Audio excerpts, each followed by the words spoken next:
Good morning, everyone. Think about your words. Can specific words motivate people? I think we'd probably all say yes, right?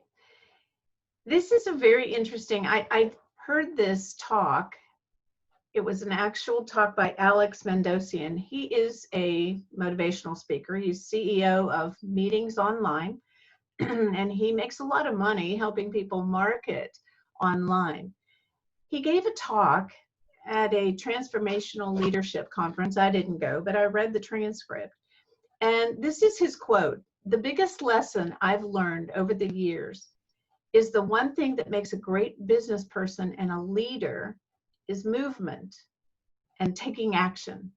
And in this environment, we've had to learn to take action in new ways. Andrea's speech was perfect because we have to learn to go online. We have to learn to teach online. We have to learn to work online. All the different things that we have to do, rather than sitting still, we have to take action. But this particular talk was about what words you use that would motivate people. And he said that Einstein once said, "Nothing happens until something moves." We all know that about all of his theories and all of his laws that he brought out. But in true leadership, and it's true in business too, that without movement, nothing happens. So Alex told this story of a legendary advertising guy. His name was Leo Burnett. He was from Chicago. And once he was analyzing 62 different ads that didn't move any merchandise. And he's like, why aren't these moving merchandise? So he had his whole team start to analyze these ads and figure out why things weren't selling the way they were written. And what they looked at and what they found was that these ads were filled with adjectives. Adjectives like extremely, very, just lots of different adjectives. Actually, in these 62 ads, there were 12,758 words that were in these ads. 24.1% of them were adjectives. And he said of those, they were things like very and extremely, and adjectives sometimes spark skepticism rather than movement. People go, yeah, is that extremely? How extreme? You know, they question that. And so he began to realize that these ads that were filled with adjectives were not motivating people, and thus the products weren't selling. So he started analyzing, and his team did other types of addresses and written material that people did. So one of them, he said, was Lincoln's Gettysburg Address.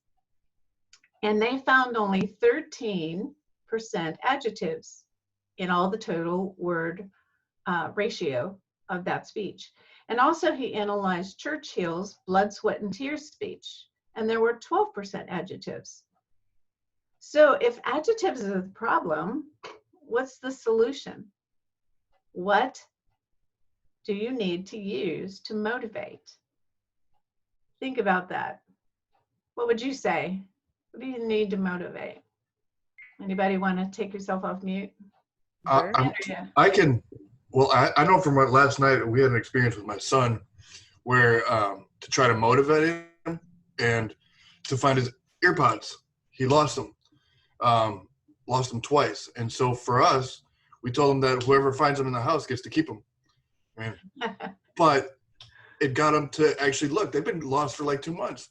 And within a night, he found them. Interesting. So think about the words that you use. You use action, Bradley. Correct.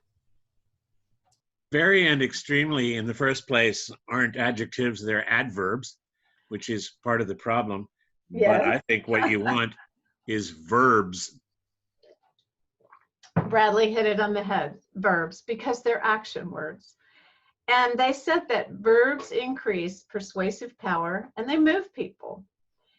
And think about this, the greatest people in history lived their life with verbs. He said René Descartes was the father of Western philosophy. His verb was think. Think. I think, therefore I am. Einstein believed in learning. So his verb was learn. And then Montessori, Maria Montessori, we all know from the school that she has, and it's named after her. Her verb was teach. And Walt Disney, everybody knows Walt Disney, and he loved to dream. So his verb was dream. And it's a one-word language that moves people and causes permanent and positive change. So think about this when we're thinking about how to motivate people. What's your verb? Think about it for a minute. I had a hard time figuring out what my verb was, because some of the times when we start thinking about this, one of the examples that they gave in this particular talk, one of our director, Ivan Meisner, the founder of BNI, he heard this speech and he said, I think my verb is collaborate. And because that's what we do, that's what we have in BNI, that's what all the, it's all based around collaboration. And his wife said, no, that's not your verb. And he said, why? And she said, because that's how you operate. That's not the bigger picture of what you do. And he said, well, tell me what I do. And she said, you inspire. You do collaborate. That's what you do, but you inspire. And that really challenged me. I thought, okay, I do a lot, but what do I do to really, it's bigger. So here's some tips that you can use.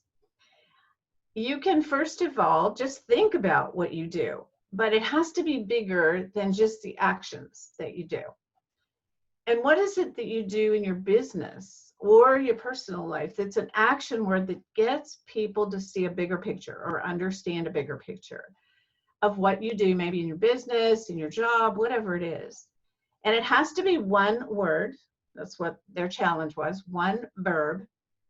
And then you put it on a sticky note and you really analyze, okay, use that verb to motivate people. And when we do, maybe we'll have some different results. So I'd love to hear, maybe another time, what you pick as your verb, because it may not be easy. I'm still working on mine. And we'll see what we come up with. So one day we'll have a verb contest.